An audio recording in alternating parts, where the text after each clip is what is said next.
absolutely understand what Pat Narduzzi says. Now, what's interesting is you spent some time this offseason with Narduzzi. I think everybody likes to flock to East Lansing to figure out exactly how he was putting together those defenses. So kind of take me inside your meeting with him and give me some insight into it. Well, I spent a good amount of time in his office talking football. We watched some tape, but we didn't watch tape until later in our conversation because it was all about toughness. It was how you build a team. And Zubin, one of the things that really stood out that we talked about was how they will hit hard in practice all the way through bowl week.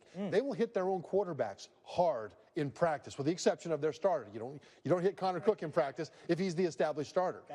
But they would hit those guys hard in spring ball when they're still going for that job. They're still competing for it. And I asked him, I said, you know, most teams are really dialing back the physical contact, the hard hitting later in the season, and especially into bowl week. What do you think about people that say that that's too much contact? And he looked at me, and this is what he said. Okay. Some people are just soft. Wow. And I believed him.